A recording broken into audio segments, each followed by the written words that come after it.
All right, so I wanted to make this quick video to remind us of the idea of slope. You probably remember slope from back in high school. Maybe it was a very long time ago, so I'm not going to assume we know anything. So our slope is literally the steepness or the slant of our line. So you can imagine if we looked at certain lines, let me just give you 3 examples. We have many different things happening. We could have a really steep line, we could have a flatter line, and we could even have a line that's decreasing. And what's controlling this is the slope. Something like this has a slope that's going to be something greater than 1. Here we're looking at a slope that is less than 1, and here we're looking at a negative slope. So just having the idea of what a slope looks like is very important. The slope, to me, is awesome. It shows a bunch of cool patterns that we have available to us when we're talking about these linear functions. So the first linear function we can talk about, I've just gone ahead and put it up here. A very simple equation, happens to be in our slope-intercept form. Slope-intercept form we're going to talk about more in the next video, but that's y is equal to mx plus b, where we actually have our slope and our intercept. And this is specifically the y-intercept. So you can see here, I went ahead and plugged in values for 0, 1, 2, 3, and got out their corresponding y's. And what happens is a pattern emergence. This constant slope is what makes a function linear. So you can actually see every single time I'm just adding 3. This repeated addition here ends up being multiplication. And our intercept, that 0, 9, 5, ends up falling there in our little slope-intercept form. So you can always sort of use this pattern to help you. Now you may remember, and I have a little drawing here to sort of show us how that slope gets repeated and is constant. You may remember other ways to talk about slope.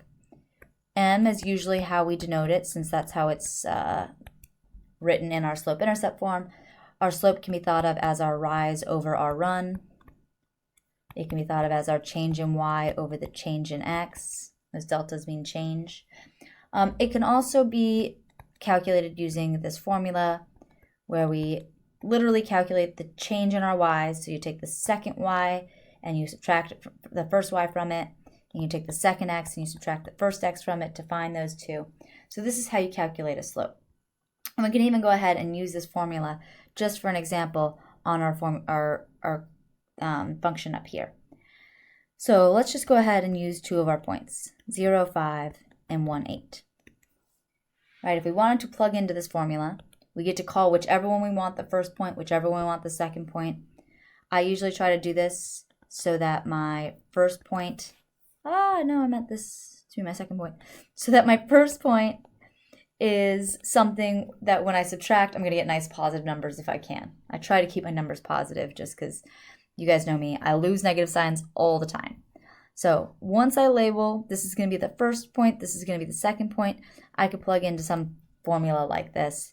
So this is going to be 8, because that's the second y, minus my first y of 5, all over second y, x. I know this is impossible to read because I screwed it up, minus my first x.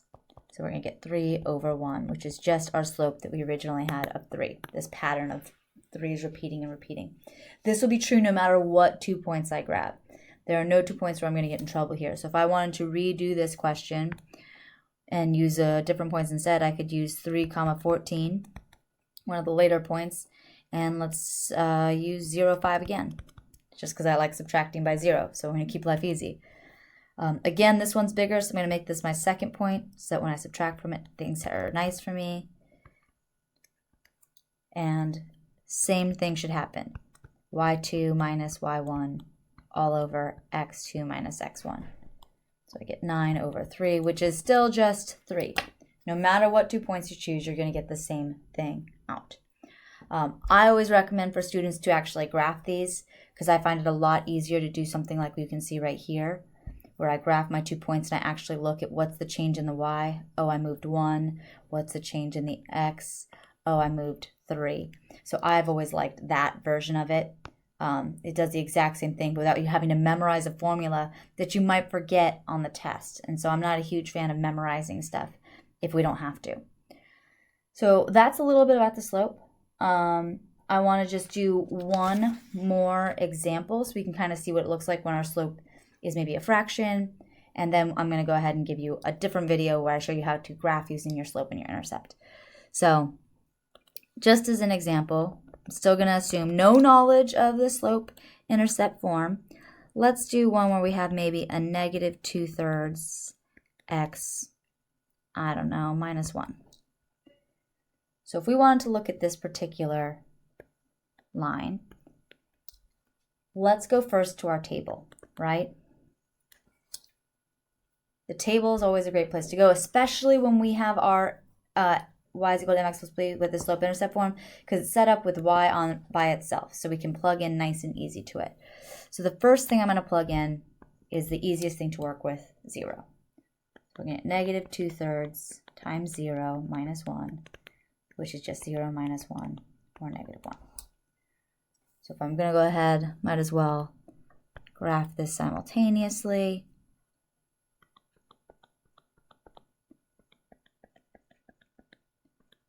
I should really add some like graphs to this so I don't have to draw out a terrible graph every single time. So 0, negative 1 is our first point. Perfect. So this is where we need to be clever again. If we plug in 1, what's going to happen? Bad stuff, right? Negative 2/3 times 1 minus 1. We are going to have to do stuff that involves me using the calculator to do the fraction math. So what's going to be smarter? Instead of choosing 1, we should choose numbers that are maybe divisible by that 3, right? Because then there's not going to be a fraction at all.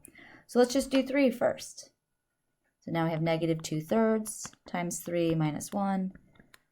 3's are going to cancel, leaving me with a negative 2 minus 1, which is negative 3. All right, let's do another one. Next thing that's divisible by 6, or divisible by 3 is 6. So negative 2/3 times 6 minus 1. Now we're going to get these cancel, leaving us with 2, a negative 4 minus 1, which is negative 5. And I really just wanted to do this example to show you guys the pattern that's emerging. So let me also be good and go ahead and graph these things. 6 and negative 5.